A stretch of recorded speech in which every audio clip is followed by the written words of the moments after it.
Hola a todos. Bueno, hoy tenemos a Martí Vila como invitado. Él es licenciado en Bellas Artes, trabajó como profesor de dibujo en la enseñanza pública. Nació en el año 52, ¿verdad, Martí? Sí, 1952. Y como él dice, viene de una época difícil, tanto a nivel social como familiar, en que, bueno, como él dice, tuvo que sacrificar gran parte de quien era como niño. Entonces él a partir de un determinado momento se decidió a iniciar un proceso terapéutico profundo para tomar conciencia y recuperar de alguna forma todo aquello que él tuvo que sacrificar como niño. A partir de su proceso terapéutico, él fue descubriendo cuestiones personales que fueron un gran descubrimiento para él. Ese descubrimiento fue de la mano de su creación artística, porque él es artista también. Y bueno, pues a partir de su proceso terapéutico pudo ir descifrando de alguna forma lo que esas pinturas o esos dibujos que él hacía, am, pues tenían un significado y un sentido, y desde su proceso pues lo pudo descifrar. Y a partir de ahí, pues él ha querido, tanto por su conocimiento adquirido a través de su proceso terapéutico, como por su arte, él tiene una motivación especial por dar a conocer pues lo que él ha descubierto. Y es a partir de ahí bueno, le ofrezco este espacio para que él pueda expresar y dar a conocer sus descubrimientos. Pues sin más, yo te voy a dar paso, Martín, y a partir de ahí vamos, tú puedes ir diciendo y yo ya te iré preguntando según vea, ¿vale? muy bien. Buenos días a todos. En primer lugar, muchas gracias, Albert, por apoyarme y para dar valor a mi expresión. Yo creo que es una cosa rara para mí en mi vida porque he enseñado mis imágenes a bastante gente y el resultado en general ha sido bastante decepcionante. Y yo lo entiendo porque cuesta entender cosas simbólicas, no estamos acostumbrados. Y además el tema que yo toco es uno de los principales tabús de nuestra sociedad y por eso también pues hoy me va a costar exponerlo porque al tabú siempre se le asocia un castigo si se rompe. ¿Vale? Ujú. Y voy a ampliar un poco lo que has comentado sobre mis inicios en la sociedad española y en mi familia. Yo nací, como decías, en el año 52. Hacía poco que había acabado la guerra civil y los vencedores habían arrasado con todos los intentos que se habían hecho en España por modernizar la educación, la convivencia. Por ejemplo, la Segunda República, que se instauró en el año 1931, se propuso hacer llegar toda la cultura que ya se vivía en las ciudades, como el cine, los libros, etcétera, y se hicieron expediciones para que se llegase hasta el pueblo más recóndito del país. Incluso se llegaron a transportar en caballerizas o en burros cámaras de cine, proyectores de cine, pequeñas bibliotecas, etcétera. Como digo, todo eso quedó arrasado con el triunfo de los golpistas en la Guerra Civil Española. ¿Vale? Mm. El general Franco, que fue el que al final quedó como el dictador, en el segundo o tercer día del golpe de Estado, concedió una entrevista a un corresponsal de prensa extranjero, estaba allí en su despacho y le señaló el mapa de España que tenía colgado en la pared y le dijo, voy a convertir todo esto en una pesadilla. Y lo consiguió. Y la pesadilla continuó muchos años después. Él murió en la cama en el año 1975 y, como digo, quedaron arrasados muchos intentos progresistas. Por ejemplo, en la escuela parecía que se llevaba a cabo una continuación de la guerra, esta vez contra los niños y niñas, contra su sensibilidad, contra su convivencia, porque se separaban por sexos en las aulas, contra su vitalidad. En las casas, en muchas casas como en la mía, un lema muy recurrente era los niños ver, oír y callar. En la Ver, escuela, ver, ver oír y callar. y callar. Y en la escuela, uno de los castigos más recurrentes también era copiar cientos de veces la frase no hablaré en clase. O sea, no se podía hablar, no te podías expresar ni en casa, en mi casa, ni en la escuela. Ujú. Además, en la escuela, yo fui a una escuela religiosa, le añadieron un miedo nuevo al miedo que yo ya tenía en casa, porque había un ambiente muy raro, muy inquietante. En la escuela, como digo, se añadió un miedo a las penas del infierno, ¿no? Porque un tema muy recurrente era que si no eras bueno, que si cometías pecados mortales y morías sin haberte confesado, irías directamente al infierno a sufrir por toda la eternidad. Yeah.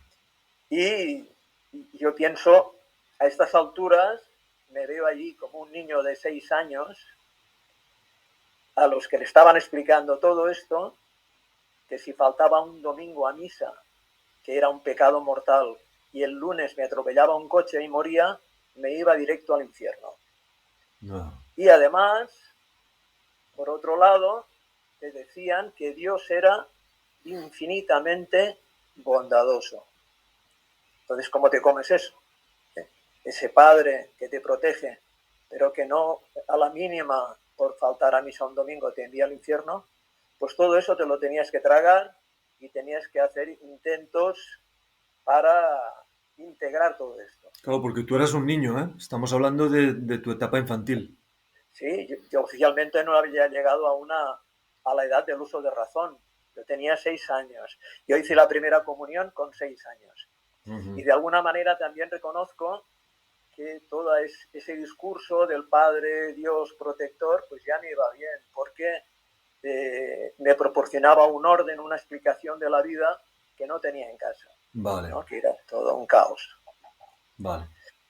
Entonces, bueno, yo estuve ahí 11 cursos, desde los 6 hasta los 17 años. Empecé una carrera de prestigio, arquitectura, porque así creía que mi madre estaría contenta conmigo, me querría, pero llegó un momento en que yo empecé a llenarme de dudas, porque allí en la universidad vi cosas que antes no había visto.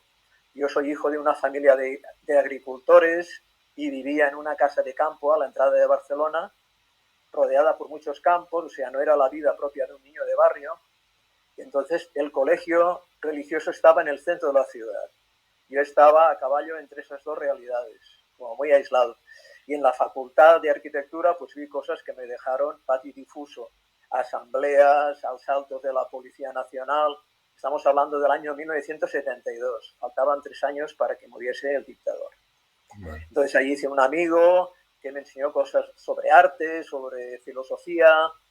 También luego hice amistad con la madre de una niña a la que daba clases y también me abrió otro mundo, otro tipo de lecturas que yo no había conocido, otros horizontes. Ujú. Y sea por lo que fuese, todo esto ayudó seguro, un día, volviendo de la Facultad de Arquitectura,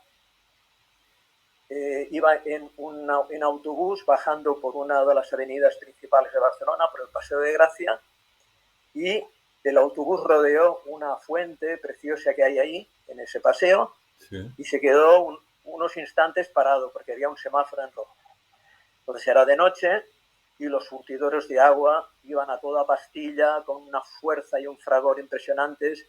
Estaba toda la iluminada de blanco y yo me quedé como hipnotizado delante de aquella fuente, ¿no? Y sentí por comparación que yo estaba como muerto, como una masa inerte, Ajá. y que el autobús me llevaba como eso, como una masa inerte.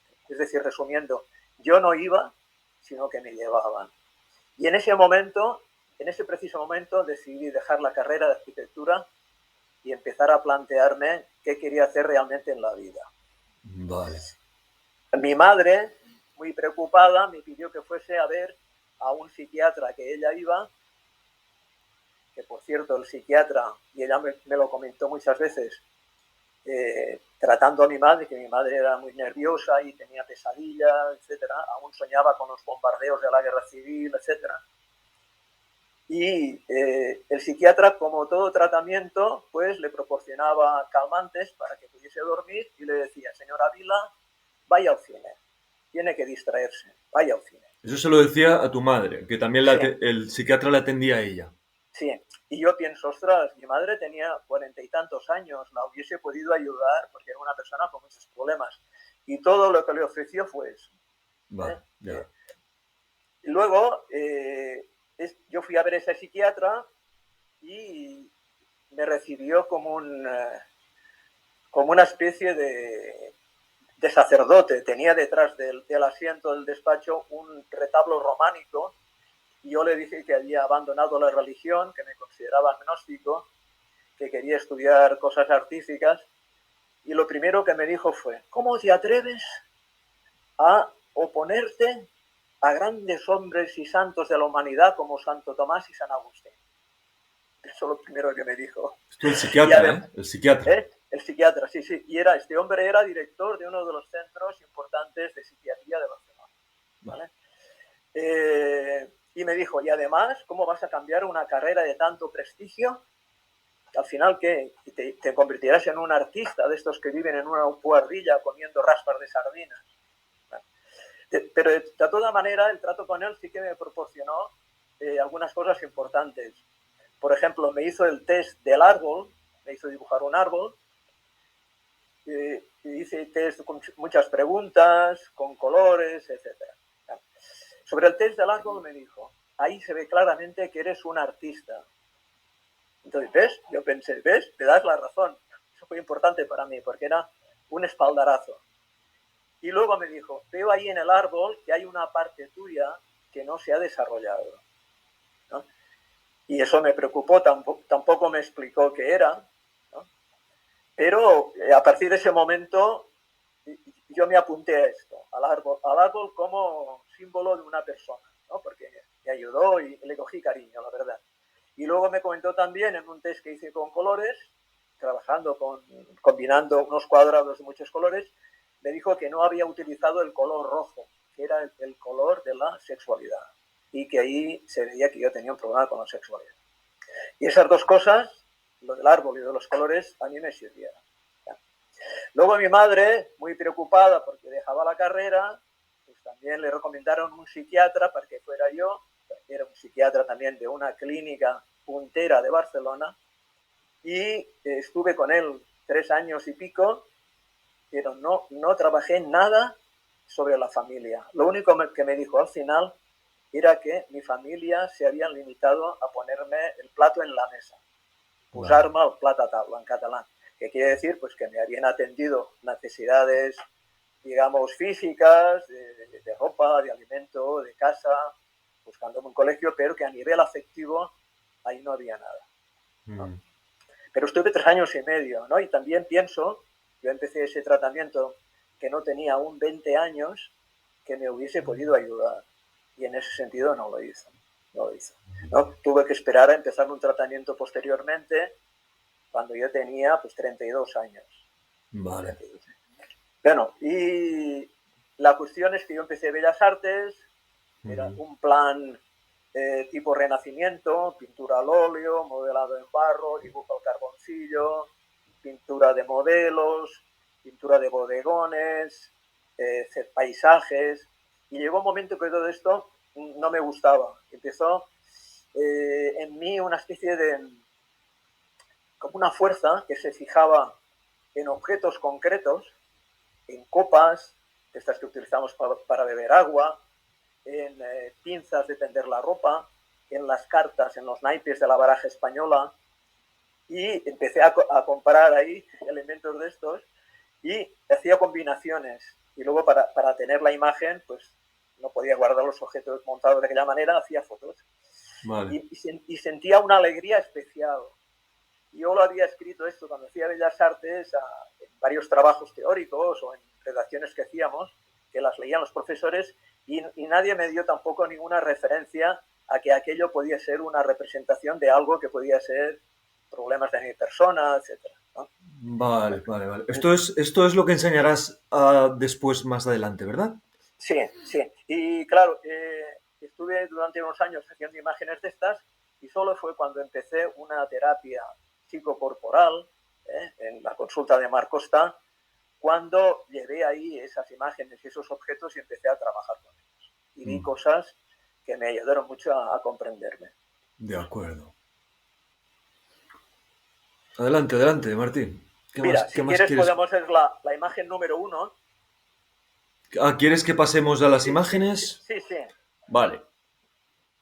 Esta es una de tus obras de esa época en que tú... Sí, mira, yo lo llevé, esto lo hice cuando tenía unos 28 años, de acuerdo. ¿no? Había hecho otras antes, pero estas para mí tenían un significado especial, ¿no?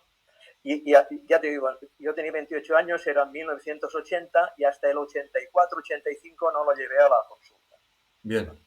Y entonces, ya te digo, para mí hacerla representaba como una especie de alegría y me excitaba, ¿no? Pero no sabía exactamente qué pasaba, ¿no? Vale. Pensaba que eran cosas que se relacionaban con la sociedad en general, pero no conmigo. Yo le llevé la copa con la pinza, etcétera, allí a Marc Costa, con esa especie de bolitas metálicas. Sí. Y Marc me preguntó, bueno, si tú tienes que elegir uno de esos elementos, si te tienes que identificar con uno de esos elementos, ¿con cuál sería? Y le dije, la copa. Inmediatamente ya asocié, y la pinza es mi madre. Y lo que sentí es que esas bolitas, que había una cantidad apreciable, pues eran el resultado de llenarse poco a poco la copa. Bolita a bolita, mi madre me había ido llenando mi ser, mi copa, de eso, ¿no? Vale. Claro, esas bolitas pueden ser muchas cosas, pero son desagradables. Yo me había ido tragando cosas muy duras que no eran mías, que eran de mi madre y que se había quedado allí vigilante para que no se me ocurriera desprenderme de ellas. Vale. Y aquí tengo que hacer como un inciso, ¿no? Porque esto es como una humillación, ¿no? Yo ahí sometido a mi madre, tragándome. ¿Por qué lo hacía esto? ¿No? Ese inciso hace referencia a un taller que hice con Marc Costa y con otros pacientes, y se trataba de intentar ver cómo nos sentíamos en el momento del parto y antes, en el vientre de nuestra madre. Entonces allí en la sala, enmoquetada, pusimos unas mantas, nos estiramos sobre las mantas y Marc empezó a hacer un ejercicio de relajación con la respiración, viendo imágenes. Cuando estuvimos muy relajados, iniciamos como una especie de viaje hacia el pasado, ¿no? Intentando ver diferentes épocas de nuestra vida, la adolescencia, niñez, cuando éramos bebés, y ver recuerdos de esas épocas. Y en un momento determinado nos dijo, y ahora estáis dentro de vuestra madre. ¿Cómo os sentís? ¿Qué pasa? Y yo lo veía todo oscuro y oía bom, bom, bom, bom, bom, bom. Eran los latidos del corazón de mi madre. Oía sus latidos, pero a ella no la sentía. Y en ese momento entendí muchas cosas. Luego Marc nos dijo, bueno, ahora tenéis que salir, tenéis que nacer. Y yo sentía, si aquí dentro me encuentro tan solo, fuera como será, yo no quiero salir de aquí. Y entendí esa especie de soledad que me había acompañado toda la vida, ¿no? Porque ya en el vientre de mi madre me sentía solo, ¿no? Eso para mucha gente puede ser difícil de entender, Sí. ¿no? Yo con los años en algún libro encontré alguna referencia, quizás tú podrías añadir otras, ¿no? Pero por ejemplo creo recordar en un libro de Alexander Lowen hablaba de madres que tenían rechazo al sexo porque tenían experiencias pues dolorosas y claro, un niño que llevas en tu vientre es el fruto de una experiencia sexual, ¿no? Y es un rechazo a eso, ¿no? O puede ser también porque mi madre emocionalmente era una niña pequeña, tenía muchas carencias y se había tenido que adaptar a papeles sociales. Tienes una edad, ya tienes 20 años, pues tienes que ser madre, estés preparada o no. Y quizá haya un rechazo a todo eso, ¿no? Y que te apartes de lo que llevas en tu vientre, en tu ser, ¿no? Pueden Sí. ser muchas cosas, yo no lo sé. La Sí, cuestión pueden es que ser yo me muchas encontraba solo. cosas. También que, pues que sea una madre que no le está prestando demasiada atención a ese embarazo, ¿no? Y pues va funcionando de tal forma como si nada, ¿no? Entonces, claro, ahí el bebé puede sentir que le falta, el feto puede sentir que le falta esa conexión, ¿no? Claro, eso que dices luego continúa cuando yo era niño y luego de adolescente y de adulto, esa especie de falta de atención continuó. Mi madre estaba bien. Estamos hablando de los registros más profundos que Sí, podemos tener, sí, ¿eh? sí, sí, sí. Todo esto te lo digo porque, para continuar explicando de la copa, ¿no? Porque al menos esas bolitas metálicas, esas cosas de las que mi madre me iba llenando, Sí, eran un contacto con ella. vale. Eso era un contacto. Y yo estaba necesitado terriblemente de un contacto, ¿no? Y eso podía ser humillante, pero ante todo me proporcionaba un alivio. Yo Vale. servía para algo a mi madre. Ella me necesitaba. Aunque fuera una Ah, carga, sí, ¿no, Martí? Algo por lo menos tenías sí, de sí, ella. yo, aunque fuera doloroso, etcétera, ¿eh? Tenía un contacto y eso me salvaba la vida. Era una cuestión de supervivencia. Está bien. Vale. Si quieres pasamos a la 2, imagen 2. Vale. Mira, ahí vemos otra vez una copa, que soy yo, y dentro hay una copa rota, que es mi madre. Ujú. ¿Vale? Una persona, ¿cómo se puede romper? Pues puede romper, como decías antes en la introducción, cuando tienes que prescindir de muchas cosas tuyas para poder adaptarte y para poder ser aceptado. ¿Vale? Mi madre era una persona que estaba rota y yo como hijo era una oportunidad de tener alguien que la recogiera, porque los trozos estaban dispersos y yo podía ser para ella un refugio, una casa donde ella pudiese instalarse. ¿Vale? Pero claro, fíjate, en la copa está lleno todo de los trozos de mi madre. Yo no tengo espacio para mí. Es Sí, sí. decir, para que ella tenga una casa, yo tengo que salir de la mía. Bueno, tú Es, tienes que llenar tu casa de ella, ¿no? De sus sí, trozos, ¿verdad? de sus trozos. Sí, sí, Sí, sí, sí. sí. Vamos a la imagen 3. Vale. Esto sería como una segunda parte. Yo puedo tener a mi madre en mi interior, pero rota no, porque yo necesito una madre entera. O sea, además de un niño, es como si lo tuviese escrito. Yo pienso que un niño o una niña llevan consigo un mensaje de que su madre, cuando lleguen al mundo, los va a acoger, los va a querer, etcétera, etcétera. Entonces, decía Marc Costa, si no tienes una madre, te la inventas, porque es una necesidad primaria. Bueno, pues ahí lo que hice fue idealizar a mi madre. Ese as de copas es una imagen muy bonita, Vale. muy sugerente, porque la copa está cerrada y sugiere que dentro puede tener muchas cosas que al final algún día te las dará, etcétera, etcétera. Esta imagen la hice, ya te digo, con 28 años y fue después de 10 o 12 años que encontré el significado. Yo iba caminando por una playa, debía ser otoño o invierno, Ah, no había nadie, y me vino la imagen esta y una frase: para tenerte a ti me he tenido que romper yo. vale. Para tenerte a ti, madre, me he tenido que romper yo. Sí, sí. ¿No? Y junto con la imagen 2, esas dos imágenes pienso que forman un bucle. En la 2, mi madre está rota, yo la recojo, yo hago de refugio, de hogar, etc. Pero Ujú. en la 3, ahora soy yo el que se rompe. Y si esa dinámica no se interrumpe, yo cuando tenga hijos les pediré, les obligaré casi a que me recojan mis trozos. Ellos, como la imagen 3, se romperán para idealizarme, para tenerme, y así, generación tras generación. O sea que es como un bucle, ¿no? Ese tipo de cosas, claro, se puede interrumpir, pero yo pienso que en la época de mi madre era muy difícil porque mi madre estaba rota, tenía problemas psicológicos, existenciales, y bueno, ¿a quién podía acudir? Bueno, la psiquiatría, la psicología en España estaba en pañales y ya ves cómo la trató el psiquiatra, no le aportó ninguna solución. Entonces, históricamente, las madres que tenían esos problemas, ¿dónde se podían acoger? Pues a los hijos. Los hijos hacían de terapia, ¿no? Pero con las consecuencias que vemos, que te rompes y fomentas el rompimiento generación detrás de generación. Ya. ¿Vale? Hay otra cosa importante también en la imagen 3, Sí. que es como un retrato de una situación existencial. Yo soy solo como una peana, un soporte de mi madre, solo una peana, ¿vale?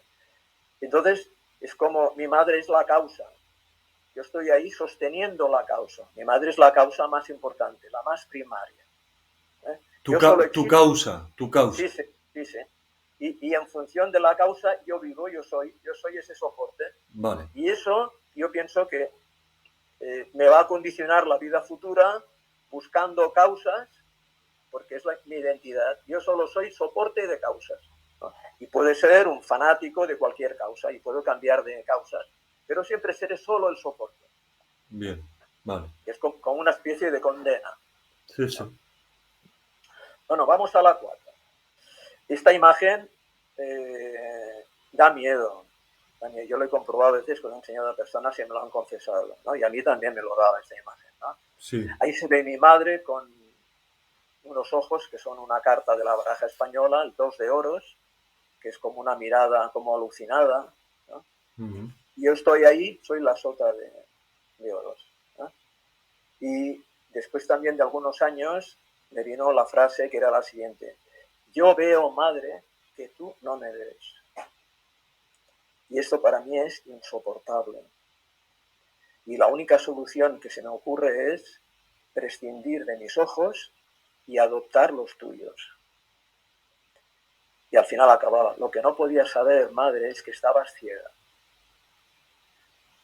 Y entonces ahí yo creo que expreso entrar en un mundo, una especie de dimensión de ceguera, porque yo voy a seguir la mirada de mi madre, yo voy a intentar hacer cosas para que me vea mi madre, pero mi madre no me ve, nunca me verá. ¿Qué quieres decir con que te vea, Martí? ¿Lo puedes explicar un poquito? Yo siento que un niño o una niña, cuando llegan al mundo, lo que tienen registrado en su interior como recibimiento es que la madre te abrace, te haga sentir su calor y sobre todo la mirada donde puedas percibir que eres bienvenido, que tu madre está contenta, que es una maravilla que estés vivo, ¿no? Si esto no es así, la pregunta que se te forma de alguna manera en tu interior es: ¿qué estoy haciendo aquí? Si no me ve, ¿qué está pasando aquí? ¿No? Vale más que me vaya. También tengo entendido, Martí, que cuando tú le planteabas algo tuyo, ¿no? O alguna necesidad que tú tenías, no recibías.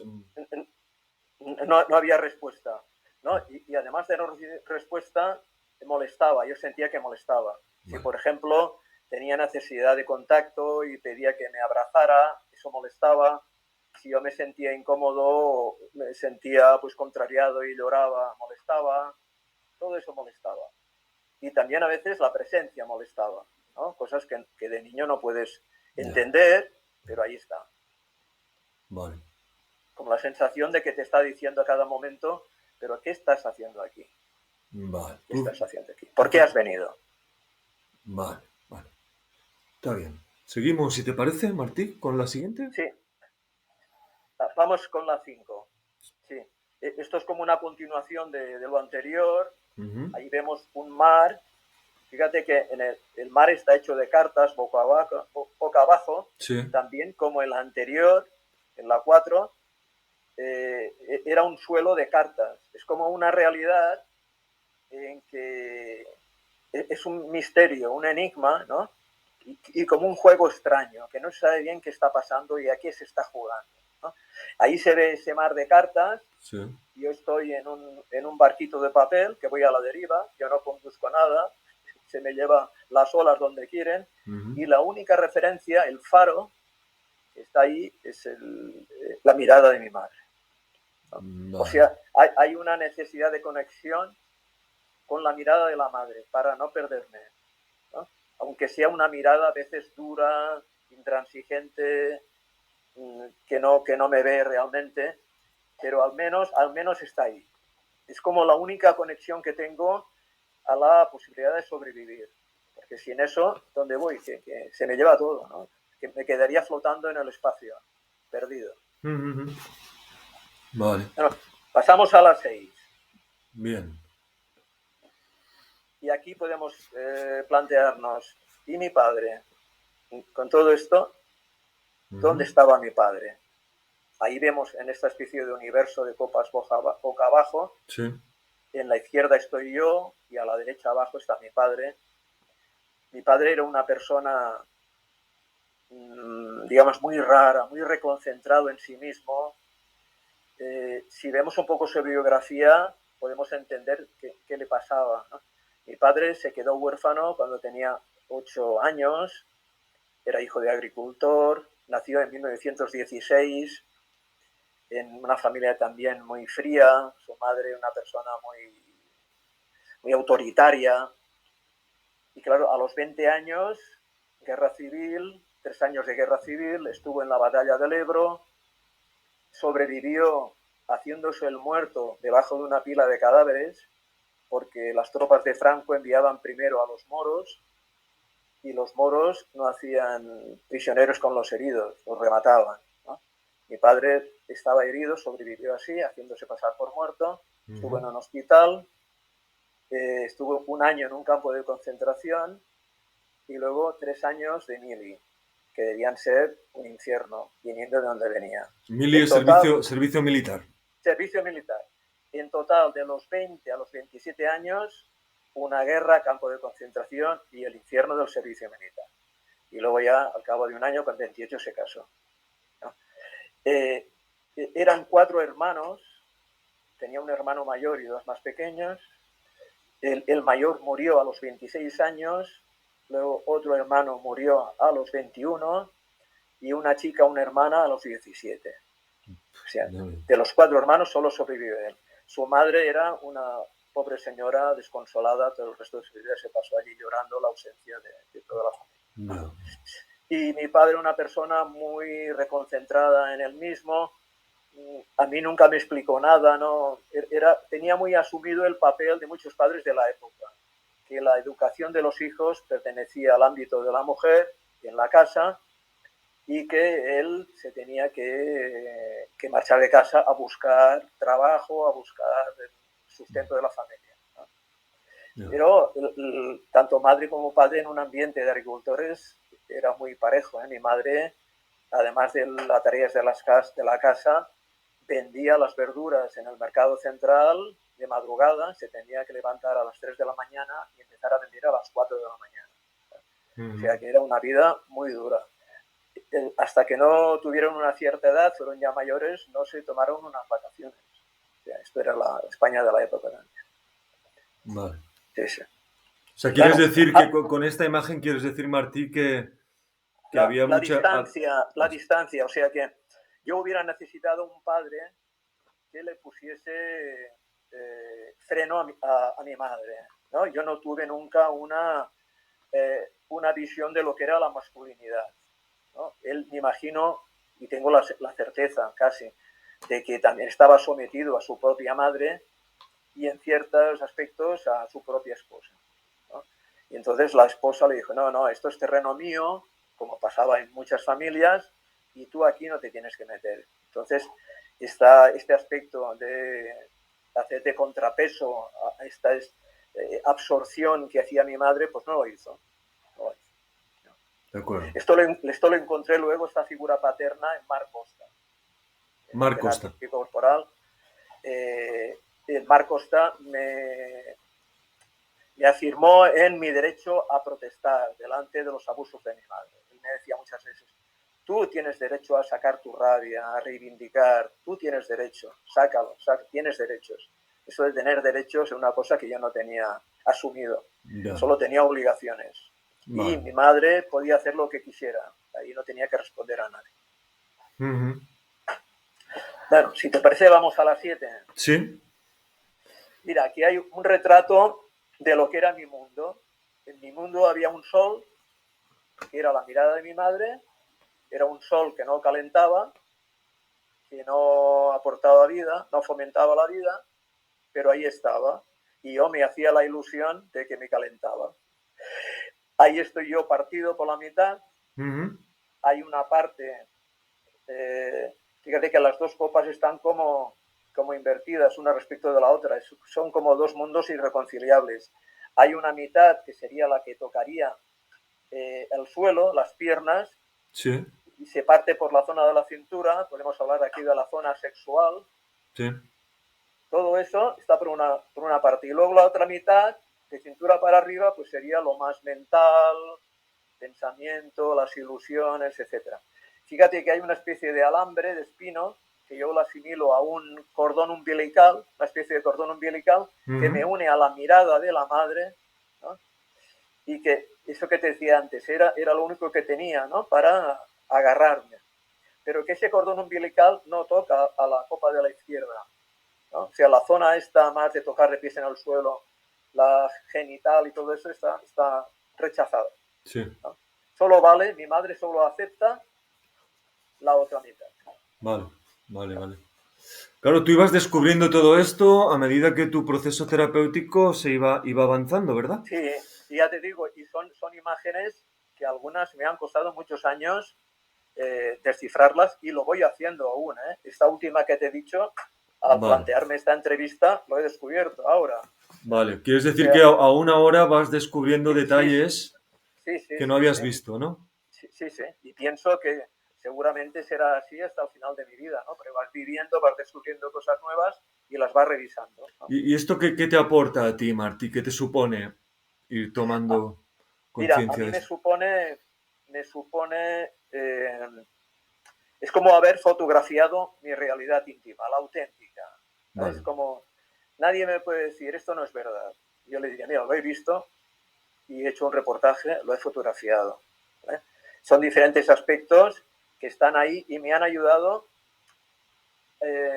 también a dialogar conmigo, porque en cada imagen me encuentro una situación de mi ser, ¿no? Yo, por ejemplo, en la primera o la segunda copa, ¿no?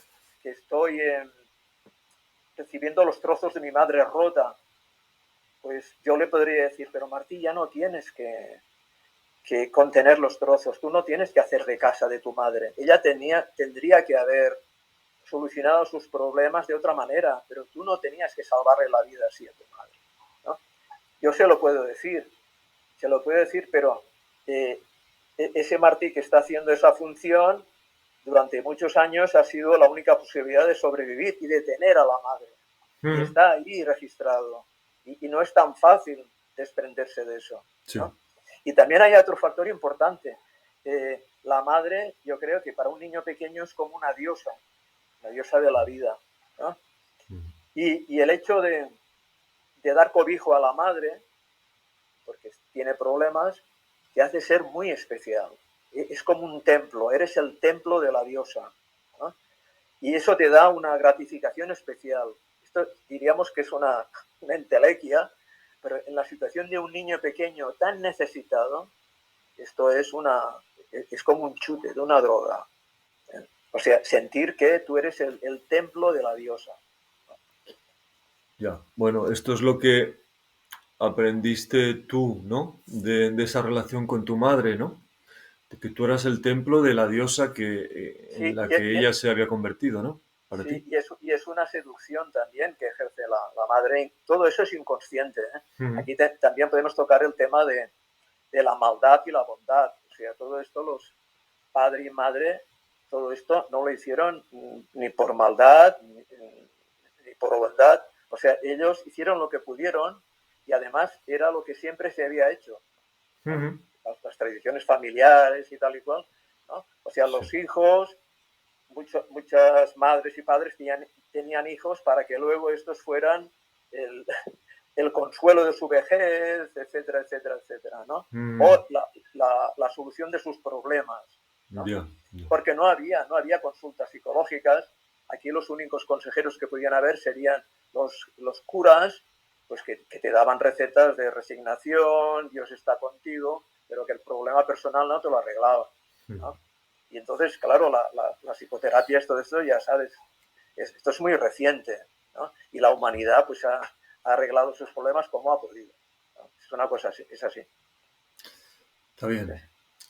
Seguimos, si te parece, Sí, Martí, con la sí, sí, siguiente con la ilustración. 8, sí. Mira, ahí se ve eso, todos son autorretratos, como te decía. Eh, y ahí se ve cómo estoy como colgado de una nube, Sí, la cabeza ahí metida dentro de la nube, sí. no toco de pies en el suelo, ¿eh? Estoy cogido ahí a una especie de entelequia. Mm, Y estos días cuando revisaba estas fotos me llegaba lo siguiente. A ver, yo estoy metido en una especie de nube de creencias. Y la creencia más básica, ¿cuál sería?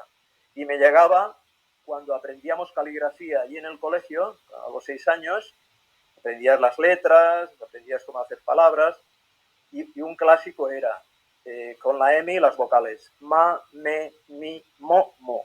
Y luego hacías la primera frase, mi mamá me ama, luego mi mamá me mima, y luego amo a mi mamá. Y esto era para mí era lo que yo deseaba, que no tenía, pero que me lo quería creer, me lo quería creer. Y ahí está una primera creencia. Y luego, claro, estaba todo lo que vino luego, los curas, pues hablándote de la existencia de Dios, que nos había creado, que era nuestro Padre, que nos quería mucho, que nos protegía. Teníamos el ángel de la guarda, que siempre estaba con nosotros, etcétera, etcétera, etcétera, ¿no? Y claro, a partir de ahí, tu mente, tu ser ya está predispuesto a tener muchas más creencias, ¿no? Porque ya has perdido el contacto contigo mismo y durante toda tu vida pues puedes añadir nuevas, ¿no? Te puedes pasar la vida ahí. Claro, quieres decir que, claro, esto eran como mandatos que tú cuando te dejabas sentir, en ese sentido, tú no te sentías amado, ¿no? ¿Entiendo? Por lo que dices. No, pero yo no lo podía sentir esto, ¿eh? Mm. Yo no me sentía Pero, amado, pero había algo en ti que no. que sentía que no iba bien y que no me podía fiar de la gente. Que no me, eran yo lo sentía como inquietantes, todo el ambiente y las personas como inquietantes, como inquietantes. Y una vez hice un cuadro al óleo, aprovechando que había limpiado, era una tela que no me gustaba, cogí un trapo con aguarrás, lo froté para eliminarlo todo y me quedó como una especie de paisaje desértico, ¿no? No había nada, es un paisaje con las dunas, y le puse un título, El Paseo de Gracia, un sábado por la tarde. El Paseo de Gracia es el lugar de Barcelona donde hay más gente un sábado por la tarde. Sí, sí. Y estaba representando que yo no sentía a nadie. Eso lo colgué en la pared de mi habitación y mi padre lo vio y me dijo, sácale esto de aquí. Sí, sí que le tocó aquello. Claro. Ya. Debía estar sufriendo lo mismo, pobre. Vale. Seguimos con la siguiente, Sí, Martín. la 9. Bueno, aquí hay toda una serie de latas Mm, de conserva y hay una en la que se ve los ojos de un niño y que está la parte de arriba es una especie de vaso y dentro del vaso hay un corazón, pero es un molde de corazón que se utiliza para hacer galletas y tal, ¿vale? Un corazón metálico. sí. Y esto me costó también descubrir el significado muchos años, ¿eh? Yo me veía ahí retratado como un stock de latas de conserva de vida y que mi madre y más gente se iban alimentando de mí. Cuando necesitaban vida, abrían una, se me comían hasta la próxima. Y yo estaba ahí esperando la próxima. Como que ¿Vale? tú le ibas dando vida a ella, ¿no? ¿Entiendo? Sí, sí, sí, sí, sí. Ella se De ti. alimentaba de mí, sí, sí. Yo además, claro, yo iba haciendo como de padre de ella, ¿no? Le iba solucionando la vida en ese sentido. Y también ahí es muy importante que el corazón también era una lata de conserva. Ya. Se alimentaba de mis sentimientos, ¿no? Ella hacía esa típica representación de teatral que es un clásico también de toda la vida, ¿no? La madre que ay, ¿no? Se planta como necesitada, a lo mejor llora un poco, para conseguir que tú pues hagas lo que ella quiera, ¿no? Yo viví una situación hace unos años aquí donde vivo. Estaba en el parque y había una madre que yo conocía con su niña pequeña y la madre quería conseguir que la niña pequeña hiciese algo, que su hija hiciese alguna cosa concreta y Ujú. la niña no quería, estaba con todo su derecho de no hacer aquello. Y intentó todos los métodos. Primero le dijo, bueno, si lo haces, te compraré un caramelo. Y la niña, no la doblegó. Luego la riñó diciendo, pues si lo haces, o si lo haces, eh, pues te llevaré al cine. Si no lo haces, te quedarás sin postre, todo ese tipo de cosas. Y la niña ahí impertérrita. Pero al final dijo, ay, si no lo haces, la mamá llora. Y la niña lo hizo al momento. Y la madre, al cabo de fracciones de segundo, me miró a mí y me dijo, esto nunca falla. ¿Vale? Claro. Manipulación emocional se llama en los libros de texto de la psicología. Bueno, Sí. pues ese tipo de cosas, ¿no? Se alimentó mi madre de mi corazón. Y fíjate que aquí hay por los dos bandos, hay un desfase impresionante, porque el niño le ofrece su corazón ingenuamente, con amor, ¿vale? Y la madre lo utiliza, porque sabe que su niño se lo va a ofrecer, ¿vale? Se lo va a ofrecer. Vale. Y ahí hay una cosa que también quería comentar, que antes quizá lo hubiera podido comentar con otra imagen, que es cuando tú eres la casa de tu madre, y que ocupa todo el espacio, ahí queda como secuestrado tu capacidad de amar. Porque la madre de alguna manera te dice, no puede haber otro amor hacia ninguna otra persona, solo hacia mí. En España una frase que se decía muchísimo durante estas últimas décadas era, cuando un hombre hablaba de su novia o su mujer, si alguna vez se peleaba, le decía, de madre solo hay una y a ti te encontré en la calle. Sí. Lo habrás oído quizá, ¿no? Lo he escuchado, sí. ¿Quieres Y decir que también en ese sentido, claro, por lo que yo recuerdo que me has comentado alguna vez, es como que tu madre también te transmitía que no te fiaras de nadie, solo de ella, ¿verdad? exactamente, y esto me Vale. lo verbalizó muchas veces, ¿eh? No te fíes de nadie. Piensa que la madre, tu madre, es la única persona en la que puedes confiar. No, claro, y eso te toca también, es una manipulación, porque tú lo que quieres es una madre, es una especie de tema que no se ha resuelto, en la que puedas confiar, porque ella te dará todo, te cuidará, lo tienes registrado. Y si ya te lo dice así, ya te está manipulando. Bueno, ¿No? te está diciendo que solo está ella en este mundo, ¿no? Para confiar. Sí, sí, sí, sí, sí, es así. Bueno, vamos a la 10, imagen 10. Vamos a la siguiente. Mira, ahí se ve lo que era una rosa, pero está rota. Está Bueno, el rota. tallo es la copa, ¿verdad? Sí, sí, sí, sí. Aquí también hay que precisar una cosa. En la imagen eh, número 4, aquella que se veía la cara de la madre con los ojos que eran el 2 de oros, que Sí. era la sota de oros, que decía, aquí si entra en una dimensión nueva, yo a esto le llamo el país o el mundo oscuro, ¿no? Porque está dominado por la ceguera, ¿no? Y yo he vivido ahí muchos años y una cosa que puedo decir es que los habitantes de ese mundo no creen que haya otra posibilidad de vida. O sea que en la realidad vamos por la calle y vemos a la gente andando y tal. En esa realidad hay habitantes del país oscuro, ¿no? ¿Del Y país aunque tú, oscuro a qué te refieres? sí, esa especie de dimensión, ese mundo en que la gente ha quedado como ciega existencialmente, ¿no? Vale. Y que sienten que la única manera de sobrevivir es mantener esa ceguera, porque es lo que te... Claro, porque Eh, tú en ese sentido, Martí, escribiste describiendo todo este universo que te tocó vivir, digamos, ¿no? Escribiste y de hecho lo tienes por ahí aún, ¿no? Y hablabas sobre el país oscuro, ¿verdad? sí, ¿Te sí, sí, refieres a eso?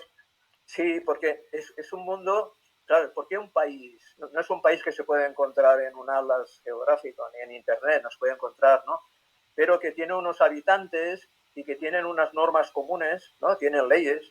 Por ejemplo, una primera ley es, para poder vivir, primero tienes que romperte, ¿no? Ujú, La imagen aquella de las de copas, la copa rota. Es la única manera que tienes de tener una madre, ¿no? Tienes que ujú, romperte. Es decir, para poder vivir, primero tienes que morir. Eso es una lógica a la que no estamos acostumbrados, pero que en ese país está bien, es su lógica, ¿no? Ese país tiene también un sistema educativo, pues podría ser el uniformar a la gente, todo esto que te decía, la letra con sangre entra, separar a los niños a las niñas, o sea, romper a los alumnos para que puedan adaptarse a la sociedad, porque es la única manera de sobrevivir, ¿no? Ese país tiene un ejército que no sería el típico ejército ahí con bayonetas, armado con tanques, no, no. Cada persona es un soldado, ¿no? Mira, cada persona sería como esto, un rayador, ¿vale? Esto sería la coraza que sirve para protegerse.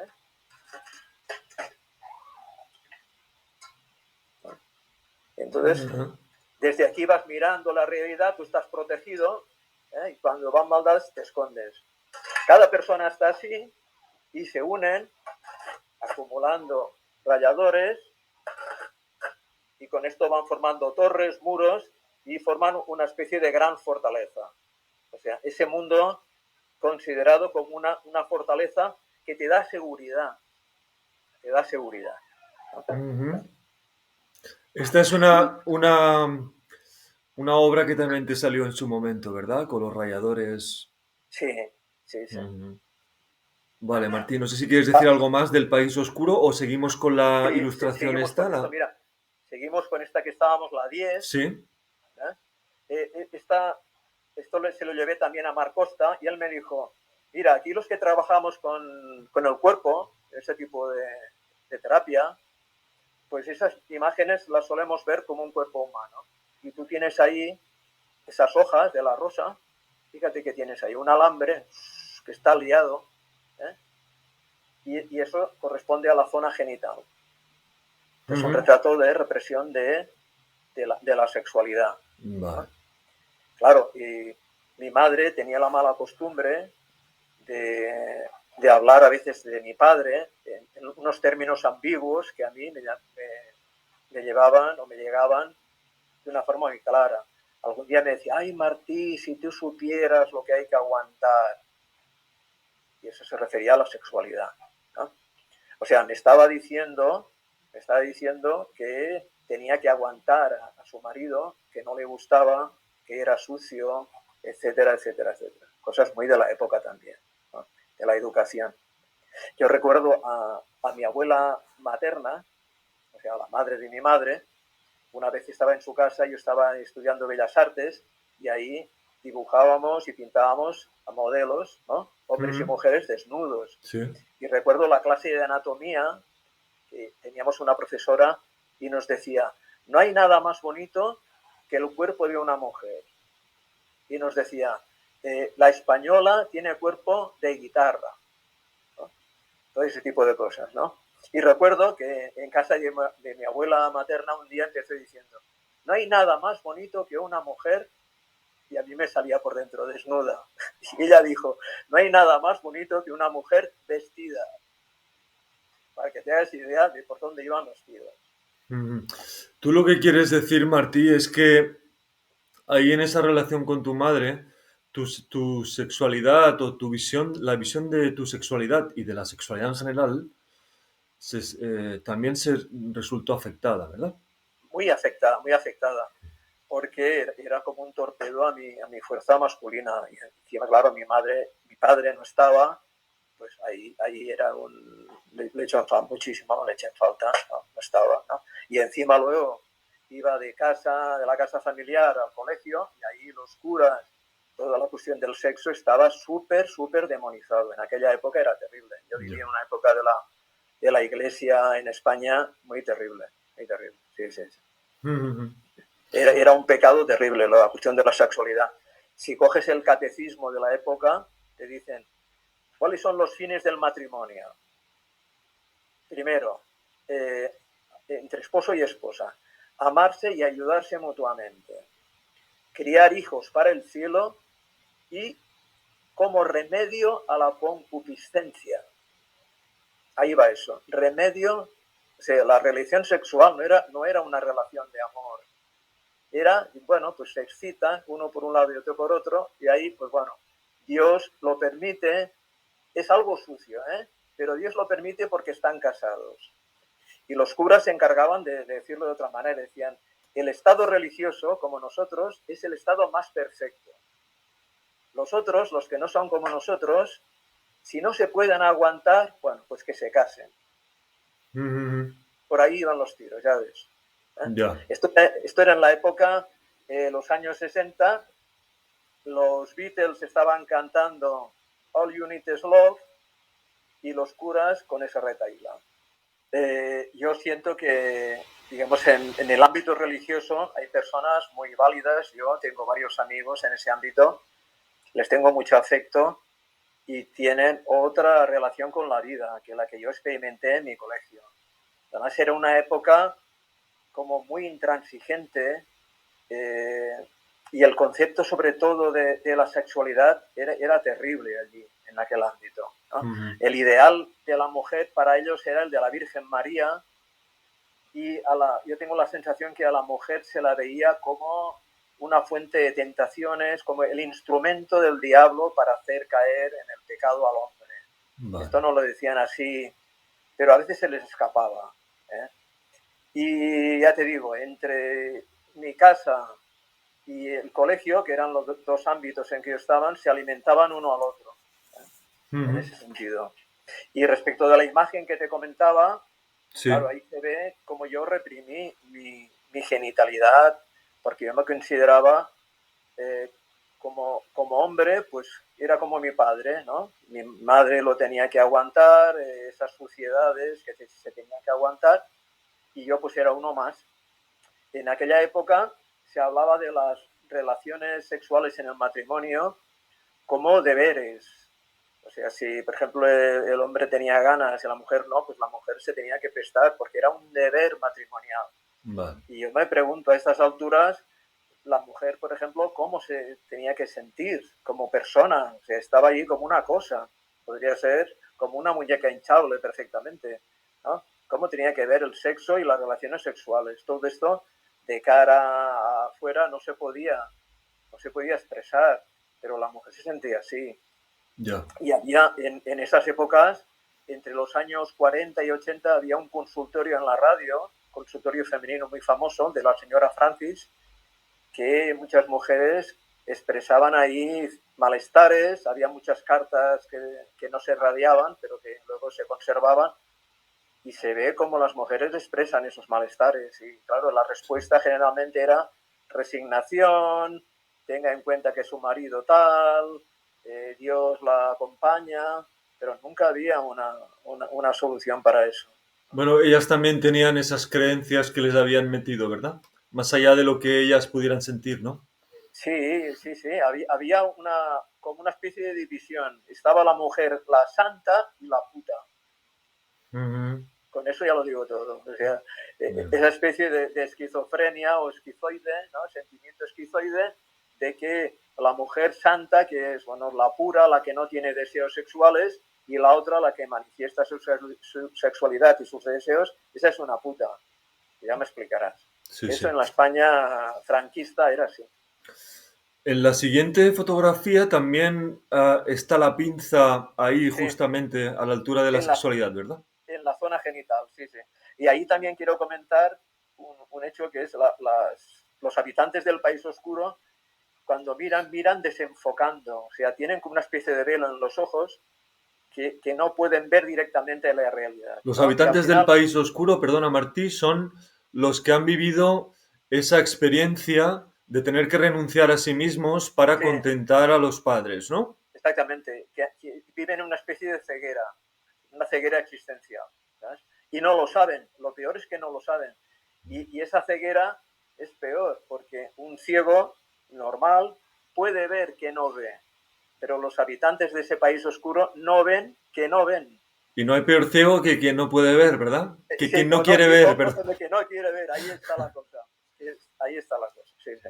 Y ahí y ahí vuelvo a manifestar que la rosa se ha deteriorado ya los pétalos han sido arrancados uno a uno y están ahí apilotonados, ya no hay ni hojas, Sí, es solo la pinza pintada con unos toques verdes, vale.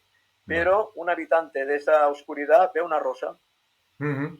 ¿sabes? Vale, De la rosa. Esto es una metáfora de esta especie de ceguera, de vale, cómo. Vale. está bien. Bueno, pasamos a la 12. Vale, siguiente. Ahí hay un árbol, un proyecto de árbol, ha sido cortado y hay dos personajes. Esto es una especie de disociación de mí mismo. Un personaje está sentado sobre la sierra que ha cortado el árbol Sí. y lleva, o sea, coge el as de bastos. El as es la carta de más valor, la que gana todas, ¿no? Ujú. Y es como si lo hubieran dicho, pero ¿para qué quieres ser tú un árbol normal? Si hay muchísimos y todos son iguales, insignificantes, no tienen ningún poder. Fíjate, déjate cortar y yo te ofreceré la posibilidad de que seas el más, el que tenga más poder. Y estás como seducido, obnubilado. En cambio, otro se está fijando en que el árbol no está muerto del todo. Y hay un brote verde, Ujú. y se está fijando en esto, ¿no? Aquí quiero manifestar como una dualidad en mi persona, ¿no? Hay una parte, o había ahí una parte en que estaba seducido, ¿no? Te estaban ofreciendo ahí un poder, porque precisamente habías tenido que renunciar a tu poder vital y te estaban ofreciendo un sucedáneo, ¿no? Con esto serás lo más de lo más, ¿no? Será como una especie de poder casi divino, ¿no? Y el otro, la otra parte, dice, bueno, déjate estar aquí de historias y vamos a lo vivo, ¿no? Yo veo a este árbol que aparentemente está muerto, pero no lo está. Hay ahí un pozo de vida y quiero que fructifiques. Ese tronco eres tú, Martí. ¿Eh? Exactamente, exactamente, ¿no? Y luego os quería enseñar también como una especie de metáfora. La sota de bastos que hay ahí, Sí, bueno, sería también una referencia, es como el equivalente de la sota de oros de antes, ¿no? antes, esa eras tú, ¿no? Sí, sí, sí, De acuerdo. sí, sí, sí, sí. Y aquí fíjate que hay también un suelo hecho con cartas, boca abajo, ¿no? Con Sí. naipes, pero hay un trozo de tierra que se ve, ya no está todo cubierto de naipes, ¿no? Para Ujú. mí esto de los naipes, en la tierra de naipes, el mar de naipes, es como un mundo hecho de juego, hay un juego ahí misterioso que todos los habitantes de este país oscuro están ahí afectados por eso y es como si les ofrecieran una alternativa al poder vital perdido. Como si tú tienes que intentar ver por dónde va el juego y tienes que conseguir la carta ganadora, ¿no? Que al Ujú. final no te llevará a ningún sitio, pero estás perdido con esto, ¿no? Ujú. Bueno, y luego os quería mostrar también como una metáfora. Yo tenía que ser como un árbol, pero me he cortado y con la madera he hecho esto, por ejemplo. Vale. Esto, la pinza está hecha de dos partes que están en continuo conflicto, como un pulso, ¿no? Hay una parte que quiere vivir, por ejemplo esta, y la otra que no le deja, diciendo, hey, tú, que nos vas a perder, que aquí no se puede hacer esto. Y también la metáfora. Este es un mundo, este mundo oscuro, donde todo está cogido con pinzas, ¿no? Vale. Es como todo es etéreo, baila, no hay nada que esté asentado, no hay ninguna base sólida. Y entonces la persona que llega a este mundo la tienen que convertir en una pinza para que contribuya a consolidar esa estructura. Ese sistema. Ese sistema que es tan poco fiable, ¿no? Y insisto, para los habitantes de ese mundo es que no hay otra posibilidad de vivir. No se creen que haya otro mundo posible, ¿no? Y los puedes ver por la calle, yo lo he hecho así muchas veces, ¿no? Lo he vivido así, como habitante de ese país, y puedes ver gente que se lo está pasando bien, y no te crees que se lo puedan pasar bien, que estén vivos, ¿no? Crees que están actuando, ¿no? Y que no hay otro mundo fuera de este, ¿no? Eso es así. Otra cosa, en lugar de ser un árbol con la madera, pues vamos a hacer un muñeco contigo, ¿no? Que lo podemos utilizar para hacer lo que queramos, como un títere, ¿vale? También tienes que convertirte en unos bolos, ¿no? Y te pondremos allí para que cuando tengamos ganas de descargar la agresividad, cojamos una bola bien grande y la tiramos, ¡bum! Y reiremos mucho cuando te veremos tirados por los suelos, ¿no? Para que volquemos en ti todos nuestros malestares, ¿no? Exactamente.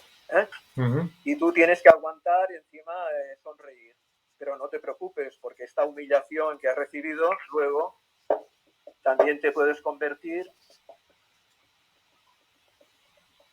en una maza de madera, ¿vale? Y la rabia que no puedes volcar contra tu padre y tu madre, porque no se puede, somos sagrados, pues la puedes volcar contra otros. Patapum, patapum, patapum, ¿no? Y recordad, ¿no? a mi compañero de maza, Francisco Franco, voy a convertir todo esto en una pesadilla. ¡Pam! ¡Pam! Vale.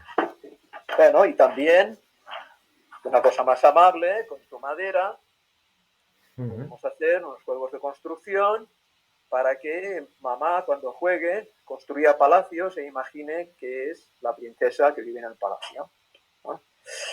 Todas esas cosas yo lo hice, yo he vivido todo esto y estaba orgulloso de que mamá estuviera contenta. Había un lema en mi familia, muy repetido, por una de mis tías, que decía, no hay nada más hermoso que hacer que los padres estén contentos. Y con el paso de los años yo pensaba, pero ¿y si tus padres son los comandantes del campo de concentración de Auschwitz? ¿Qué pasa? ¿No? Lo pongo como un ejemplo extremo. Es así, llevado al extremo es así. O sea, ¿eso funciona siempre? Yo creo que no. Bueno, se olvidaban también de decir que no hay nada más hermoso, ¿no? ¿Has dicho? Que hacer que los padres estén contentos. Que hacer que los hijos estén contentos también, ¿no? Sí, pero eso no se contempla. En los mandamientos de la ley de Dios que estudiamos en el colegio, el cuarto decía, honrarás a tu padre y a tu madre. Está muy bien, pero no hay ningún mandamiento que diga honrarás a tus hijos y a tus hijas. Ya. Sí. Curiosamente. Esto sí, sí, sí. Esto es otra historia, ¿no? Sí. Bueno, pasemos a la imagen 14. Sí, la imagen 14 que no es una creación tuya, ¿verdad? ¿O Es sí? una foto. Es una foto de la época, ¿verdad? Pero no es una creación artística tuya, ¿verdad? No. Vale. Esto, mira, era la Navidad de 1958, era el año en que yo entré en el colegio religioso, Vale. y con esa foto, vestido de ángel. Vale, este eres tú. Sí. Entonces, hicimos una felicitación navideña dedicada a los padres, ¿no? Ahí pone, papás, estas palabras ya sé escribir, que Dios os conceda una Pascua feliz. Vale. Y fíjate que ahí te vestían de ángel, ¿no? Volviendo a la pinza, en esa pinza hay dos partes. Una es el ángel, ¿no? El niño bueno, obediente, y luego el otro es el que no está aceptado, Ah, vale, el que demonio, tú ahí le has añadido el rabo, ¿verdad? Del el rabo del demonio demonio. Y y, por el otro y el lado, ala del ángel. el ángel, ¿no? Y claro, y sigues ahí Mm, peleándose uno con el otro, ¿no? vale. Yo recuerdo en la época esta escolar que te decían que el demonio podía entrar dentro de ti y cuando tenías pensamientos que no eran los adecuados, como por ejemplo de protesta, de indignación, eso era que el demonio te estaba hablando y te estaba proponiendo malos actos. Vale. Y fíjate cómo se podía vivir ese ambiente, ¿no? Ujú. Bueno, la imagen Siguiente. número 15, pues esto es una visión que tuve una vez, que lo compuse con un alambre y las pinzas, Sí. y descubrí el significado también muchos años después. Era mi visión de la gente, ¿no? O sea, como aquí expresaba yo, pues me había transformado en una pinza y cada una de estas pinzas que aparecen ahí son personas y que están aferradas como una especie de hilo, de alambre, que puede ser el hilo de un argumento, Ujú. ¿no? Algo, una creencia. Podemos empezar con el mi mamá me mima, mi mamá me ama, y luego le puedes añadir otras cosas. Y como no pueden asentarse porque no tienen una base conectada a la tierra, a sus sentimientos, a su poder vital, están aferrados a algo que los mantiene con un sentido de la vida. Pero están ahí que no se tocan unos a los otros, Sí. ¿eh? Y están ahí condenados, si no hacen algo para cambiar, condenados a no abandonar ese alambre, ese hilo del argumento. Está bien. A ver, luego, la 16, Sí. aquí se ve una especie de representación de una mujer y un hombre, que podían ser un padre y una madre, pero yo creo que va más allá de mi padre y mi madre, ¿no? Porque yo no los identifico. Es una mujer con un collar de perlas, un hombre con una pajarita, Ah, y se han tragado las piernas de ese niño y en lugar de piernas tiene dos pinzas. Esto es para vale. mí es una imagen en general de un tipo de sociedad que lo podemos asociar ahí al país oscuro, que se alimenta de las piernas de los niños, de ese poder de conectar con la vitalidad, con el suelo, ¿no? Ujú. Es una sociedad en ese sentido caníbal, ¿no? Que está también en un bucle, ¿no? En un bucle en el que los adultos han perdido su poder vital y entonces no han sabido encontrar otra solución que comerse el poder vital de los niños. Y esos niños, cuando sean adultos, pues harán lo mismo con sus hijos, etcétera, etcétera, etcétera. Y es algo también inconsciente, evidentemente, es una solución que una parte de la humanidad ha encontrado y que debe venir de hace miles y miles de años y que yo creo que justamente desde hace poco hemos empezado a encontrar otro tipo de soluciones, ¿no? A través de la psicología, de terapias, de poder recuperar el poder vital perdido. Sí, sí. Está bien. Mira, en la 17, imagen 17, Sí.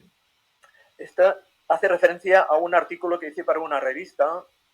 Se celebraba la festividad de San Jorge y me vino el interés por hacer un artículo personal sobre la historia de San Jorge, ¿no? Que la podéis imaginar, ¿no? Hay un dragón que rapta a una princesa y el rey le pide a Jorge que la libere, ¿vale?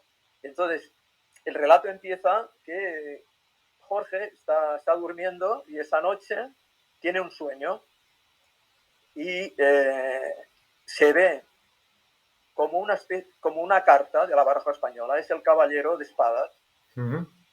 y el rey que le pide ayuda es el rey de oros, y el dragón y la doncella, la princesa, son dos cartas más.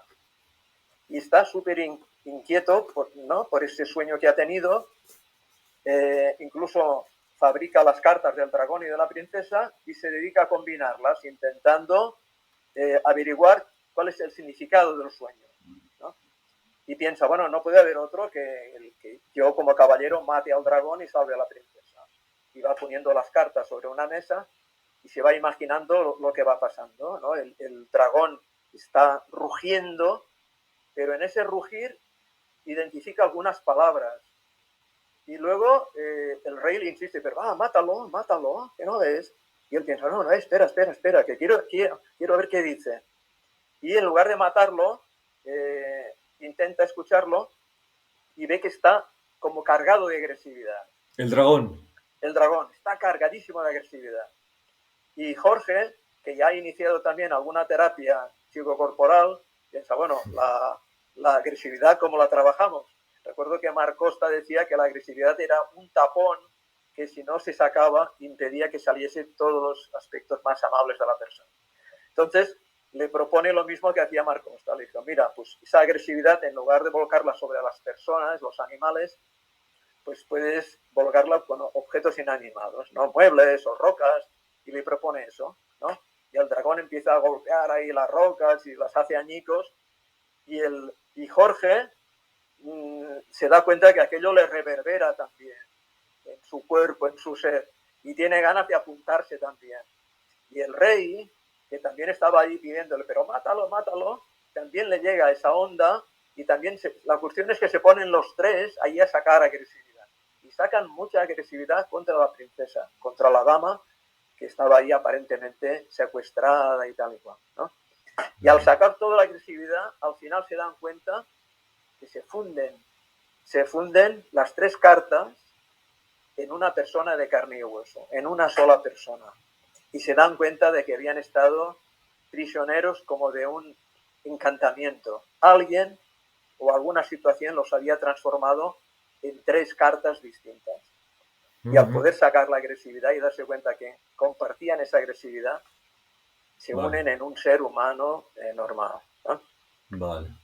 Está bien. O sea, se une el rey, el caballero y el dragón. Y el dragón, sí. Se unen una vez pueden expresarse, ¿no? El enfado que se tienen que aguantar, se convierten en una persona. Sí. Y se hace referencia también a lo de romperse, ¿no? Que hablaba que era como el lema del país, este oscuro, ¿no? De este mundo, ¿no? Que para poder vivir ahí tienes que romperte, ¿no? En este caso se habían roto en tres papeles distintos, ¿no? Sí, enfrentados, ¿no? Aguantarte, volvemos a la pinza también, al enfrentamiento dentro del mismo ser, ¿no? Está bien. Vamos a la 18. La 18, que es la penúltima, ¿verdad? Sí, sí. Ya estos son imágenes de estas últimas épocas. Me pidieron que hiciera una ilustración, una portada para una revista, y el tema era, ¿podremos salir del laberinto en que estamos actualmente con el cambio climático, todos los fenómenos que están arrasando el planeta, con los enfrentamientos, con las polarizaciones, las guerras? Esto es actual, ¿eh? Es actual. Sí. Entonces lo que intenté transmitir ahí era, también volviendo a la simbología del árbol, si a los niños de pequeño, ahí se ve en esta imagen de abajo a la izquierda, si a los niños de pequeño se los educa como a mí, ¿no? En lugar de que toquen la realidad, de pies en el suelo, de que puedan expresarse, de que puedan mostrar su fuerza y sea admitida y valorada, en lugar de eso, los plantas en esta especie de nube, en creencias, y los desconectas de la realidad, luego en su vida se verá que efectúan esta persona que ha arrancado lo que tenía que ser su árbol, lo ha arrancado, ¿no? Ahí se ven las raíces de colores y tal, ¿no? Y se ve detrás la naturaleza con todos esos árboles de colores y tal, y eso que se ha conseguido con esa represión de los niños, ¿no? Llenar el planeta de una tierra que no tiene vida, que una especie de laberinto metálico, que no sabes bien qué está pasando y a dónde te conduce, ¿no? Esa persona que está ahí con los pies atados y sin tocar de pies en el suelo, ¿eh? El mensaje era, no podremos solucionar nuestros problemas sin que respetemos a los niños y a las niñas, ¿eh? Ese será el problema. Y luego la última imagen, la 19, sí. Esto es como digamos, mi descubrimiento final. yo soy como un árbol, tengo mis raíces. Cuando tengo una relación afectuosa, ya sea de pareja, de amistad con otra persona, formamos un árbol también, ¿no? También formamos un árbol las personas que vivimos en comunidad. Y fíjate que las raíces no solo estamos plantados, sino que las raíces están como abrazándose. Nos vamos a abrazar en forma de copa y también en forma de raíz. Está bien. Es como recuperar el árbol, el tronco, la vida, en este caso, con el otro, ¿verdad? Con la mujer, parece una mujer, ¿no? Un hombre y una Sí, mujer. un hombre y una mujer, pero lo puedes hacer con amigos, con tus hijos, Está bien. etcétera, etcétera. Con conocidos, con compañeros de trabajo, etcétera. Está bien. Sí, sí. Bueno, pues hasta aquí tu muestra, ¿no? La muestra de todos estos dibujos y ilustraciones y construcciones, ¿no? Que has hecho. Pero pues yo te vuelvo a agradecer, Albert, esta oportunidad y es una liberación. Hacer estas cosas y comunicarte con las personas es una liberación. Sí, Es tienes. como para mí es como eso que te decía, ¿no? Conectar las raíces y practicarlo, ¿no? Ejercer de árbol. Poder explicar esto para ti es importante, ¿verdad? Sí, sí, porque yo creo que también es no hace falta que te lo diga, es un tabú, tiene bastante tabú todo el tema este. Y no considerarlo nos está metiendo en muchos problemas, ¿no? Alguien decía, creo que era Arno Gruen, decía que la realidad se analiza a veces bajo aspectos políticos, religiosos, geoestratégicos, económicos, pero hay uno de los campos de análisis que no se toca generalmente, que es el tema de los padres, del cuestionar el afecto, el amor de los padres, y que no hacerlo nos está llevando a muchos, muchos problemas. Hay muchísimos daños colaterales, ¿no? Que es inconsciente todo esto y que si nos atrevemos, yo la propuesta que hago es, no sé, cada uno en la medida que pueda hacerlo, que es un tema muy difícil y complicado, pues que mire de conseguirlo, ¿no? De considerarlo. De Yo cuando hablo del país oscuro, lo hago con todo el respeto y amor, ¿no? También mi manera de comunicar pretende restablecer la dignidad de muchas personas que yo amo y he querido y que no han podido salir de esa oscuridad. Y pienso que hablar de la existencia de ese mundo es importante, es importante. Porque si no, no entendemos muchas cosas, ¿no? Tengo un amigo que dice, pero ¿cómo puede ser que Putin no vea el daño que está haciendo? Que no se conmueve. Yo pienso, no, es que no lo ve. Si no lo ve, como otros, como otros. El problema es que personas que les ha pasado ese tipo de desgracia, no como lo que yo explico aquí en este viaje, cuando llegan a un poder enorme, cuando tienen a disposición ejércitos o dominan sistemas económicos, grandes empresas, es que se ponen las botas, sin quererlo, sin saberlo, ¿eh? Es una cosa inconsciente. Y eso, hablar del mundo irracional es importante porque con la lógica de la que disponemos ahora, la que se utiliza, no lograremos entender todo esto. Yo te quería preguntar, Martí, quizá para concluir, si no tienes nada más que tú comentar. Claro, tú aquí has explicado un poco, bueno, un poco bastante, ¿no? Digamos, en la medida de lo que el tiempo nos permite. Eh, Has hecho una descripción de lo que ha sido tu historia y cómo esto a ti te ha afectado, ¿no? Yo también quiero preguntarte, además, para que no solo quede ahí, ¿no? En una descripción del daño que uno puede recibir o puede llevar consigo, ¿no? Quiero decir, hay vida más allá de esto. Uno puede, de alguna forma, a partir de tu experiencia en tu proceso terapéutico, uno puede de alguna forma transformar todos estos registros y estas maneras de ver el mundo, la vida, las relaciones, a partir de una historia similar a la que tú planteas hoy.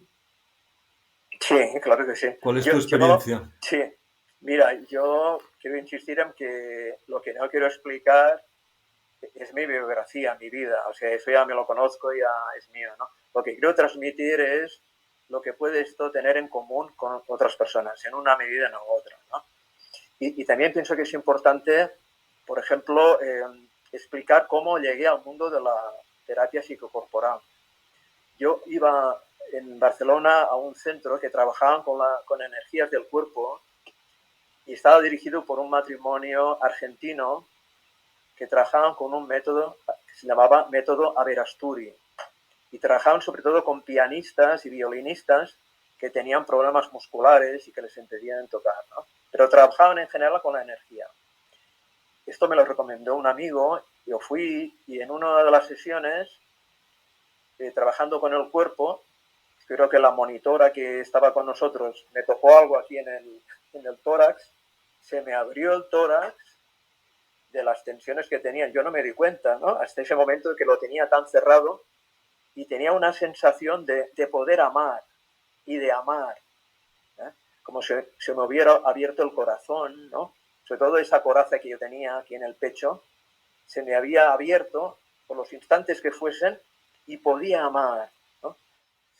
Para, mi experiencia a lo largo de estos años, y que también siguen contigo, estos últimos 3 años, lo que me dice es que hay que pasar por, por una expedición vital que muchos tipos de terapia no lo contemplan, y es volver a vivir el dolor, la humillación, la rabia, porque está ahí dentro del cuerpo, de tu ser, ¿no? Y entonces hay que afrontarlo, ¿no? Cuando yo os expresaba con estas imágenes que eran situaciones, es como decir, ostras, tú estás así, y ahí tienes que hacer algo, tienes que responsabilizarte. Pues yo podría haber hecho ver que no las veía, decir, bueno, sale esto, pero ya está, ¿no? Pero yo las quise trabajar y quise ir hasta el fondo, y es la única manera, es la única manera. Hay dolor, hay que sacarlo, pero tú ves que cuando está a tu lado el terapeuta no está solo, y eso es muy importante, porque cuando eras niño la sensación es, me tengo que tragar todo esto porque es que no hay nadie. A mi alrededor no hay nadie que me vea. ¿Quién me ve aquí? Llorar o pedir la tristeza, el abatimiento. No lo ven, no me ven, ¿no? Y lo que yo siento con Marc Costa, con José o contigo es, eh, tú estás aquí, tienes esto, tienes derecho a sacarlo, yo estoy contigo. Es lo que decía antes de los habitantes del País Oscuro. Es que sienten que no hay otra alternativa de estar ahí metidos. Pues sí, hay otra. Hay personas y hay otra manera de vivir, ¿no? Y al sacar todo esto, el dolor, es que lo sacas realmente, no tienes que transmitirlo a los hijos en forma de bolitas metálicas, no, no. Lo sacas, lo expresas. Y también hay cosas que quizá no se pueden arreglar del todo, ¿no? Claro, yo te decía que yo el contacto con la madre y el padre yo no los he tenido, ¿no? Y es como una especie de ausencia que sabe a veces, una añoranza, también a veces hay también del dolor y tal y cual, cosas así. Heridas, pues están ahí, a lo mejor han cicatrizado, pero bueno, cuando hace mal tiempo y tal, pues ahí las notas, ¿no? Pero lo importante es que en lugar de negarlas, yo estoy ahí. Yo hago de padre, yo hago de madre, los cuido, y es fantástico. Y que tú eres padre también, ¿no? Y estás con una Yo mujer, ¿verdad? soy padre, tengo 2 hijas, las quiero mucho y también les he pasado cosas negativas, ¿eh? Eso es así, pero también me he disculpado y he mirado de no repetir la experiencia de generaciones y generaciones y generaciones de ir pasando traumas a los hijos, ¿no? Mm, No, esto es la única manera de... Si queremos salvarnos como humanidad, tenemos que parar estos procesos. está bien, Martín. Muy bien. Pues yo, por mi parte, si tú no tienes nada más que decir, lo podemos dejar aquí. ¿Quieres comentar alguna cosa más? No, de momento ya está bien por hoy, ¿eh? Esto hay que digerirlo un poco, Está porque bien, está yo bien. pienso que son muchas cosas. Yo lo he digerido a lo largo de muchos años, me ha costado mucho verlo, y pienso que no es como una película que puedes ver en una hora y media, no, es otra historia, es muy denso, muy denso. Y cada cosa pues hay que meditarla y es así. Pero Está bueno, bien. estoy contento de haberlo hecho contigo. Gracias, Albert. Estupendo. Gracias a ti por estar ahí y dar tu testimonio. Y bueno, yo también te invito, quizá más adelante, en unas semanas o meses, a volver a poder hablar de alguna cuestión en la que tú has estado tan metido, ¿no? Y que además veo que tienes interés y motivación en compartir tus reflexiones y tus vivencias, pues bueno, que sepas que aquí tienes un espacio y que, bueno, más adelante podemos hablar para volver a hacer algún nuevo encuentro. De acuerdo, lo haremos, encantado. ¿Eh? Gracias, Martí. Pues Venga, hasta pronto. venga, un abrazo, Albert. Un abrazo. Un abrazo. Chao. Chao. Adiós.